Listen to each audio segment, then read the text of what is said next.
Olá, estudante, tudo bem com você? Eu sou o Magno Andrade, sou professor de língua portuguesa e hoje, para você, turma do segundo ano do ensino médio, nós teremos uma aula muito importante que está lá no seu PET 2 na semana 4. Então, pegue aí o seu PET e acompanhe comigo no seu PET a nossa aula de hoje, cujo tema é as concordâncias verbal e nominal. Hoje, então, nós vamos ver como que funciona esta concordância, o que é, na verdade, a concordância verbal e a concordância nominal, tá bom? Vamos lá, então. Na aula de hoje, nós iremos reconhecer e usar mecanismos de concordância verbal e nominal, de forma produtiva e de forma autônoma. Este é o nosso objetivo para o nosso encontro, para a nossa aula de hoje, tá bom? Bom, mas antes, a gente sempre tem esse mais antes. Por quê? Porque é importante que a gente relembre alguns conceitos, que a gente relembre ou que a gente conheça algumas informações importantes para que a gente possa ter uma construção do conhecimento produtiva com o conteúdo de hoje. Um conteúdo acaba que um puxa o outro. Então é importante a gente relembrar ou saber de alguma informação antes para poder aprender uma nova coisa, não é? Bom, hoje, no mais antes, eu gostaria de falar com vocês que o conteúdo das concordâncias está na parte sintática da gramática. Olha só, que legal! Na gramática normativa, encontramos a morfologia, a semântica e a sintaxe. O que é isso, professor? O que você está falando? Concordâncias verbais e nominais dizem respeito à sintaxe, diz respeito a questões gramaticais. E aí, a nossa gramática normativa, ela é dividida basicamente em 3 grandes grupos: a morfologia, a semântica e a sintaxe. É na morfologia que nós estudamos questões, por exemplo, ligadas à classe de palavras. Quando eu vejo, por exemplo, você vê aí conteúdo de substantivo, adjetivo, verbo, pronome, conjunção, interjeição, tudo isso está dentro do campo da morfologia. E é também no campo morfológico da gramática que nós estudamos a formação das palavras. Já no campo da semântica, a gente não vai estudar a classe e a formação de palavras, mas nós vamos estudar o sentido das palavras, como que os sentidos são construídos por meio das palavras, das frases e das expressões.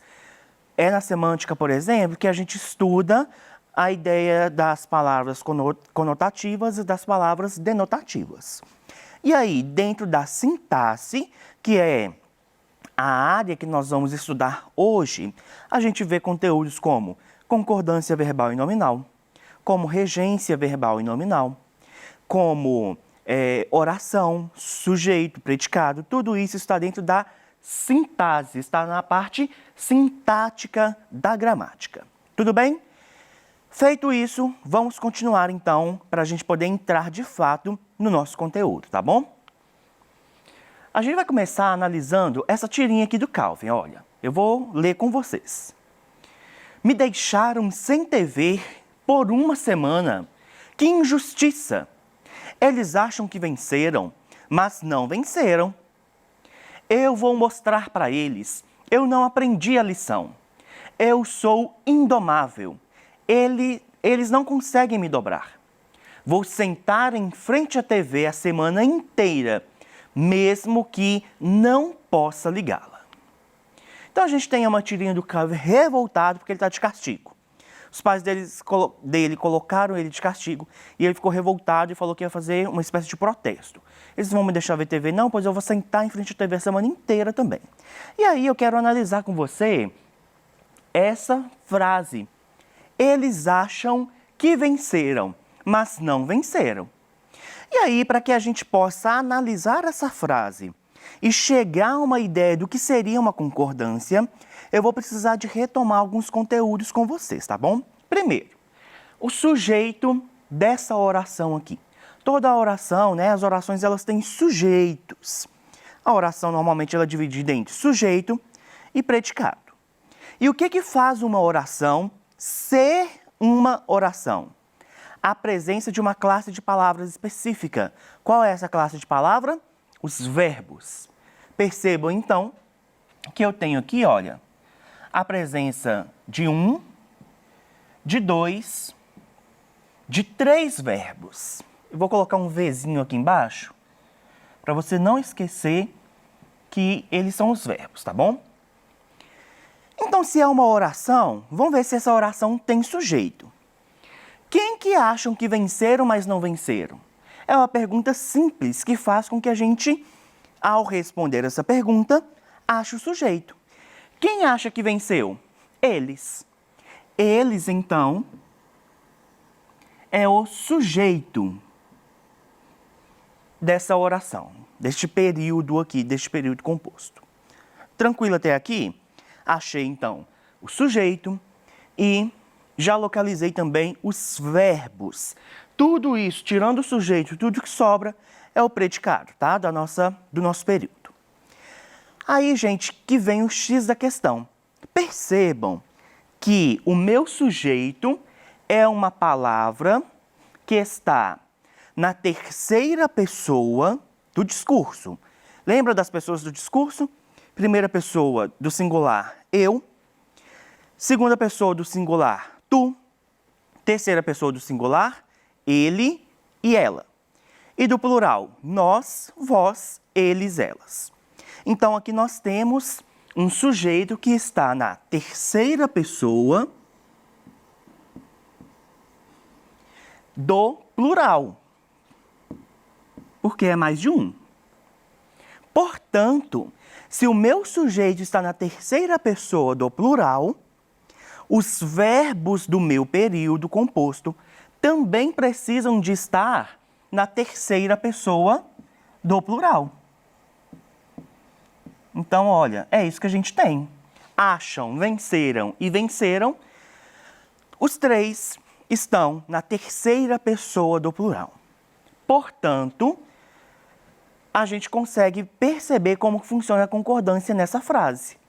Eu tenho um sujeito e os verbos que compõem o meu período concordam com o meu sujeito. Vamos ver uma definição, então, do que seria a concordância verbal? Portanto, podemos constatar que a concordância verbal ocorre entre o verbo e o seu sujeito em número e em pessoa. Essas aqui são informações importantes. Por quê? Para que eu elabore uma frase, um período que concorde verbalmente, eu preciso de saber o número e a pessoa que eu devo concordar. E aí, nós vamos relembrar o que é as pessoas e o número do verbo. Porque, com certeza, algumas pessoas devem ter feito essa pergunta aqui, ó, professor, eu não lembro o que é o número e a pessoa do verbo. E aí, nós vamos relembrar agora, olha só. Número, então, nós temos dois números. Singular, um. Plural, passou de um é plural. Então, são esses os dois números. E as pessoas, falei com vocês já, olha. Primeira do singular, eu. Segunda do singular, tu. Terceira do singular, ele e ela. Primeira do plural, nós. Segunda do plural, vós. E terceira do plural, eles, elas. Se eu lembro disso aqui, eu sei então qual que é o número e a pessoa, e eu identifico o meu sujeito, eu identifico se o meu sujeito está, qual que é a pessoa do meu sujeito e qual que é o número do meu sujeito, eu consigo então fazer a concordância verbal da minha frase. Tranquilo, gente? A concordância verbal, portanto, é quando o verbo concorda, por isso é concordância verbal, com o sujeito da oração. Tranquilo? Vamos continuar então. Agora nós vamos observar essa tirinha aqui de Laerte, tá? Vamos ler juntos também. Quero comunicar o desaparecimento de um polvo? Aí o policial responde: a polícia só se mobiliza após 24 horas. Mas foi ontem. E aí ele pergunta: alguma briga em casa? Ele já sumiu antes? Apresentava olhos vermelhos, comportamento arredio, notas baixas na escola? Por que tanta pergunta? Sabe quantos casos de polvos desaparecidos temos aqui por dia, meu amigo? E, a partir dessa tirinha, eu quero analisar com você alguns conceitos, algumas expressões, na verdade, que apareceram aqui e que, por meio delas, nós vamos conseguir construir juntos o conceito de concordância nominal. Vamos lá, então. Olhos vermelhos, comportamento arredio, notas baixas. Percebemos aqui que os adjetivos concordam com os substantivos. Olha só, então, a informação crucial que nós temos. Aqui, olha, nós temos 3 adjetivos. E esses adjetivos, eles acompanham 3 substantivos diferentes também, olha. Então, eu tenho olhos aqui, comportamento aqui e notas aqui. 3 substantivos para 3 adjetivos. Meu primeiro substantivo, que é olhos, ele está no plural, não é? Portanto, o meu adjetivo precisa também de estar no plural. Já comportamento está no singular. E aqui a gente tem, então, a ausência do plural. Olha, arredio também está no singular. E, por fim, notas está no plural. E baixas, que é o adjetivo, também está no plural. E a mesma coisa é feita em relação ao gênero. E aí é isso que nós vamos ver agora, olha só. Portanto, a concordância nominal ocorre em gênero e número entre os substantivos e seus determinantes, o adjetivo, o artigo, o numeral, entre outros. Presta atenção aqui, então. A concordância nominal ocorre quando há uma concordância entre os nomes presentes na frase, na oração. E aí, quais são os nomes que nós temos? O substantivo e outros como o adjetivo, o artigo, o numeral. O substantivo é como se fosse o chefe dessa parada aí. E todos os outros que acompanham, que determinam este substantivo, deve acompanhar o gênero e o número dele. Professor, que história é essa de determinar? Como assim? Determinantes, o adjetivo, o artigo, o numeral são determinantes? Por quê? Eu vou voltar então no nosso slide anterior para que vocês vejam a ideia de determinar. Quando eu falo de olhos, é só olhos. É um substantivo no plural. E é uma informação comum, digamos assim. Eu não estou dizendo algo muito a mais quando eu falo de olhos. Porém, o adjetivo, vou pôr o azinho aqui para você lembrar que aqui é adjetivo e esse que aqui é o substantivo. Porém, o adjetivo determina uma característica destes olhos, olha só. Então, eles deixam de ser olhos comuns, simples olhos, e passam a ter uma característica específica, uma característica determinada, que é vermelhos. Por isso, a gente fala que os adjetivos, os artigos, os numerais e outras classes de palavras determinam o substantivo. Tranquilo, gente? Beleza até aqui? Tem outro ponto importante que eu quero olhar com você, que é muito essencial para que a gente possa desenvolver a ideia de quando há uma concordância e quando também falta essa concordância. Para isso, eu vou voltar com vocês alguns slides até a tirinha do Kelvin. Olha só, ele fala aqui, olha, eu sou indomável, ele não consegue me dobrar. Olha só que interessante a informação que a gente tem aqui. a gente tem um problema de concordância. Por quê?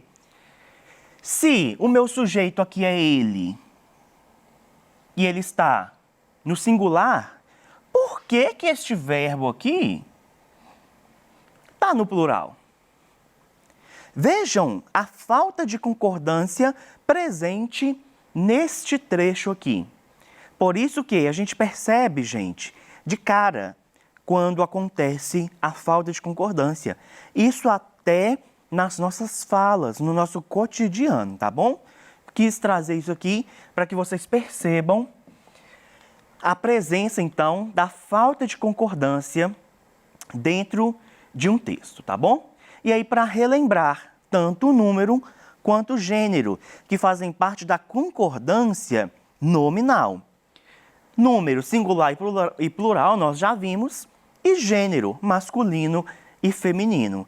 Então, eu não posso, por exemplo, seria muito estranho eu usar essa expressão aqui, ó. Ô menina, o que é isso? O que está acontecendo? Ô menina, não tem como ser isso, tem? Por quê? Eu tenho aqui um determinante que está no masculino e no singular. Enquanto eu tenho um substantivo, que é o que vai ser determinado, que está no feminino e no singular. Não existe uma concordância aqui, então. Tranquilos? Vamos para frente, então.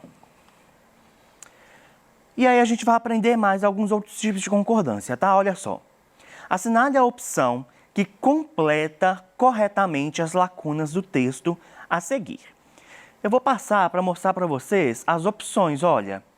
As alternativas A, B, C, D e E. Então, a gente tem algumas opções aqui de de quais palavras nós poderíamos completar as lacunas anteriores. Olha, todas as amigas estavam ansiosas.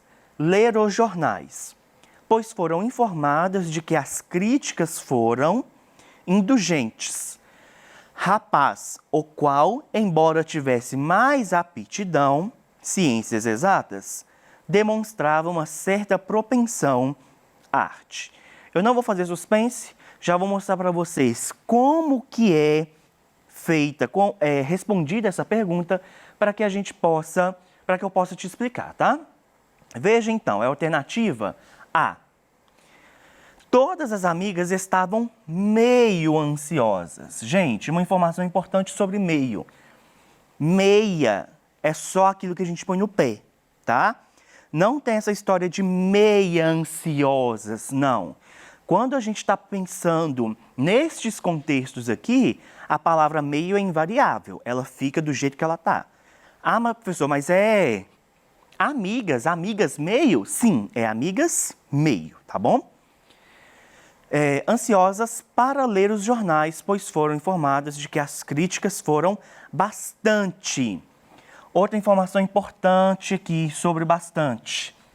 Na maioria das vezes, o bastante substitui a palavra muito, ou seja, ele é um advérbio.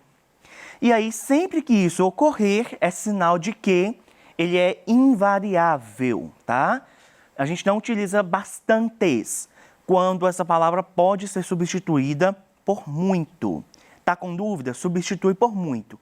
Encaixou muito? Então é bastante sem o S, só bastante.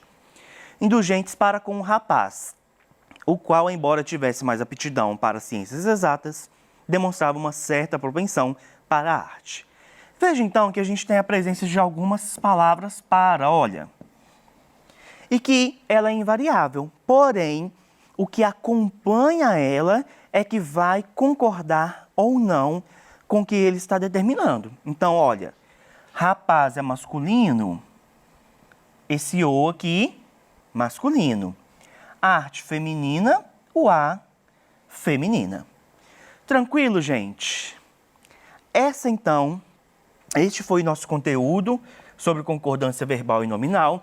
Tem outras atividades aí no seu PET, então faça todas as atividades do seu PET.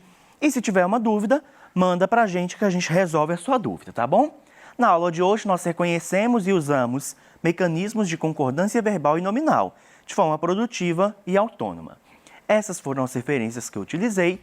Muito obrigado pela presença e pela companhia de vocês e eu aguardo todo mundo no nosso próximo encontro. Até lá!